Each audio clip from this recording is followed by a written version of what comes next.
So a few days ago, ROG Malaysia has officially announced the new updates and the full price list for their ROG and ROG Strix series of the laptop. So in this video, we're just going to give you a roundup of what kind of laptops ROG Malaysia has to offer and which is the one laptop you should purchase.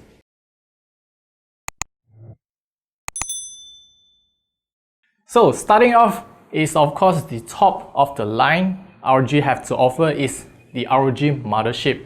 If you remember our previous review of the ROG Mothership, that is actually a super high-end desktop replacement laptop hybrid kind of thing.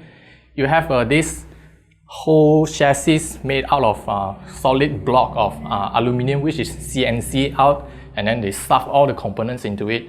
So it is basically what I called it as a Microsoft Surface on steroids.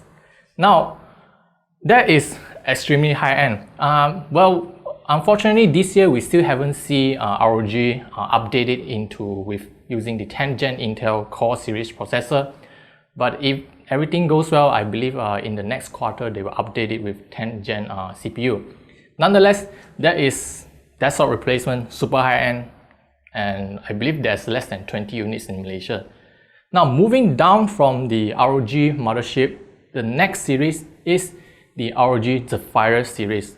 So the Zephyr series was first introduced by ROG is to provide some sort of ultra slim and at the same time powerful gaming laptop. So right now, the highest end of the ROG Zephyr series of laptop is no other than this one. This is the ROG Zephyr Duo 15. This one comes at 20,000 ringgit Malaysia, and it definitely packs a lot of punch in it. It has the Intel Core i9-10980HK as well as RTX 2080 Super Max-Q graphics in it. This unique laptop, why they call it Duo is because you got this two display. The display we have here is actually dual 4K display. This is one of the SKU they have. Now, this 4K display comes at 60Hz refresh rate. Why only 60Hz? Because 4K is difficult to drive. And what makes this special is because it covers 100% of Adobe RGB range, which is somewhere equal to 130% sRGB. This is very suitable for content creators.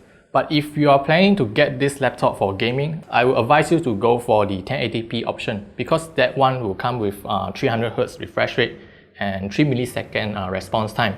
As for the secondary display here, you start with this half 4K display, 3840 by 1100. So it is touchscreen. They have this AAS cooling system, which is the reverse of the Zephyr S, which we will talk about later. The next laptop is coming down from the Zephyr Duo is the Zephyr S series. The one we have here is the Zephyr S15. Of course, they also have the another option, which is the Zephyr S17. Now, the difference between the Zephyr S17 and S15 is the S17 has a shifted keyboard deck, so you actually have an empty space over here for cooling purposes, and the keyboard is somewhere around here with the trackpad at the right side here. This S15 has this traditional keyboard deck, but underneath it, the S17 and S15 has the same kind of AAS cooling system where whenever you open up the lid, the bottom panel opens up to allow more cool air to go in.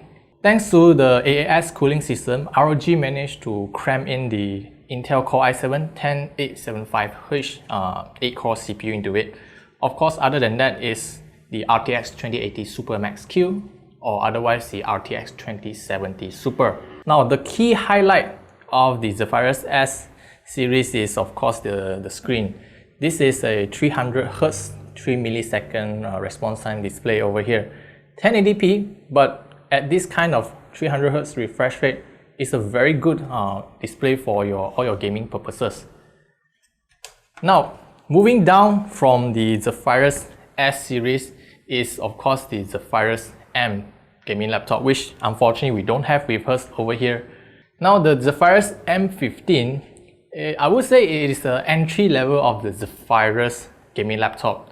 First of all, the design of the M15 is very similar to the S15. Like, they have this traditional keyboard deck, which that one M15 doesn't have the AAS cooling system, but doesn't matter because for the M15 they have Intel Core i7-10750H 6-core CPU, and it has GTX 1660 Ti. Now you know why the M15 is slightly cheaper compared to the other Zephyrus laptops. Nonetheless, you still get pretty good deal from there because the display, even though it's not 300Hz, but you still get a 1080p 240Hz display from it. Of course, the Zephyrus series doesn't end with M15 alone. We also got the Zephyrus G15 and G14. Those are not Intel based, they are AMD based, like the recent update of the AMD Ryzen 9 4900HS or the Ryzen 7 4800H and blah blah blah, all of those.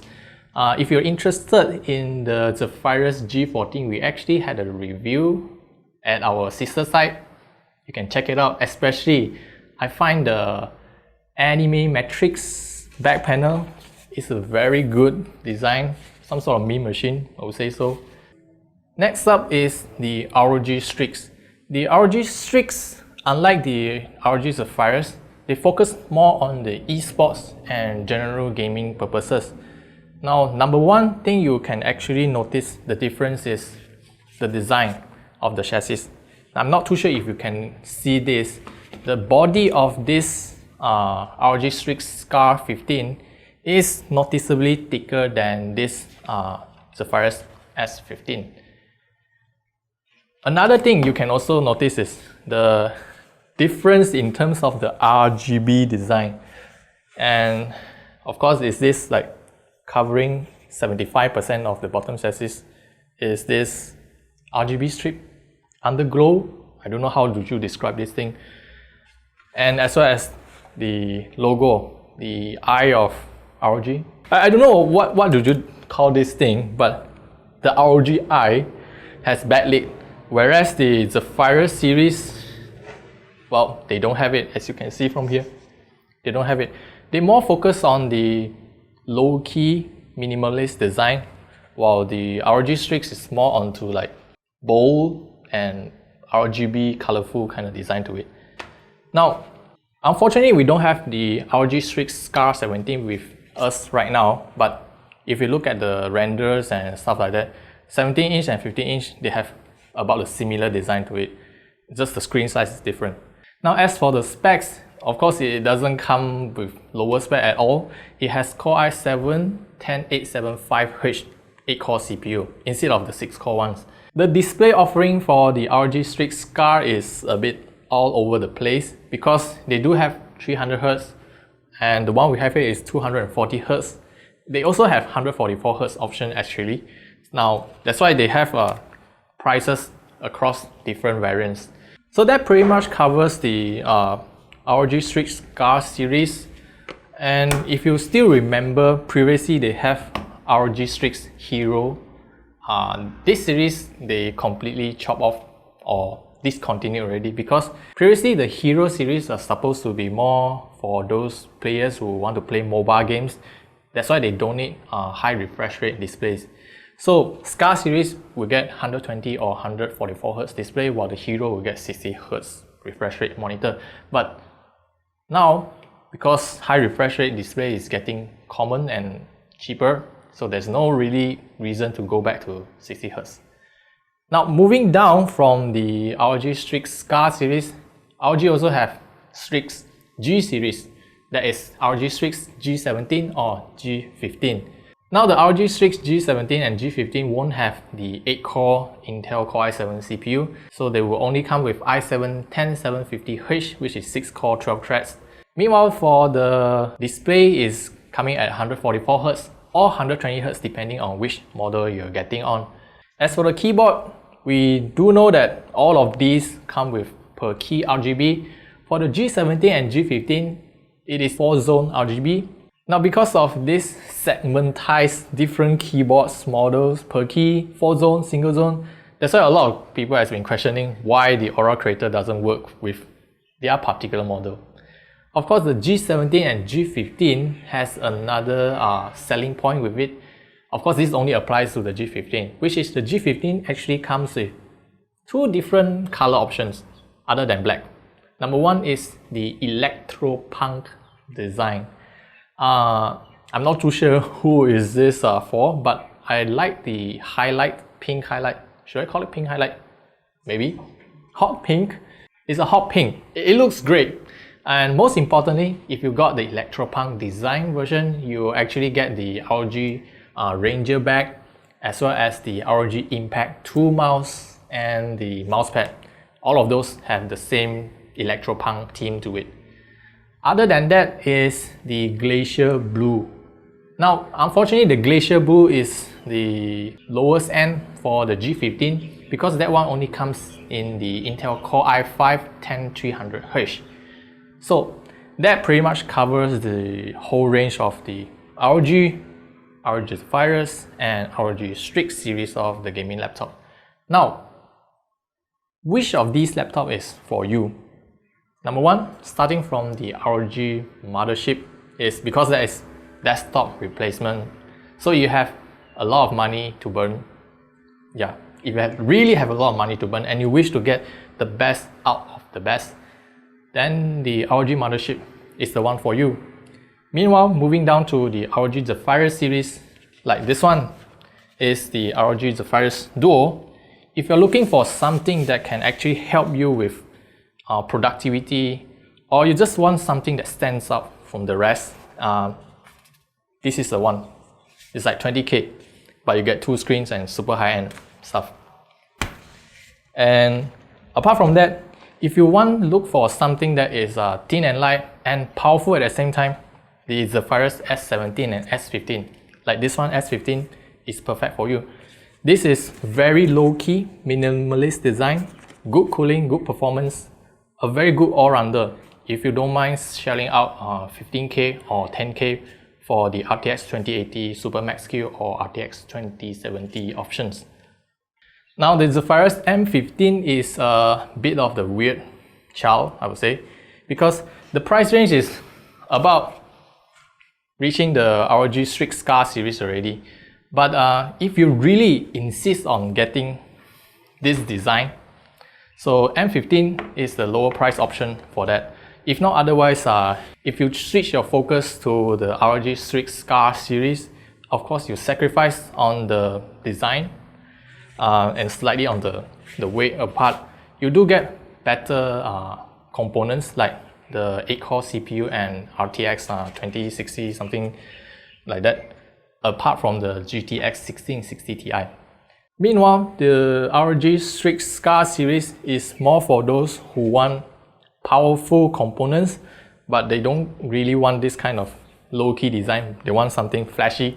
This one is for you. On top of that, you also get this ROG Keystone, where you can actually link, because it's NFC powered, so you can actually link the Keystone to this laptop to enable shadow drive function and some of the other profile changing options from there.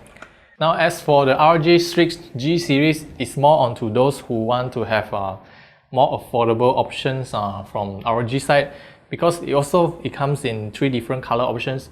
I would say if you really want something really different, you can either get the ROG Strix G15 with the Glacier Blue design, or otherwise the electro-punk design. Now, if you're looking for something more value-oriented, ASUS do have AMD-based ASUS TUF Gaming series. If you know that, TUF Gaming A17 or TUF Gaming A15, 17-inch and 15-inch options. So that pretty much covers the full series of gaming laptops from ASUS ROG or ASUS TUF Gaming from there. Now, do let us know what do you guys think of this lineup of gaming laptops offerings from ASUS.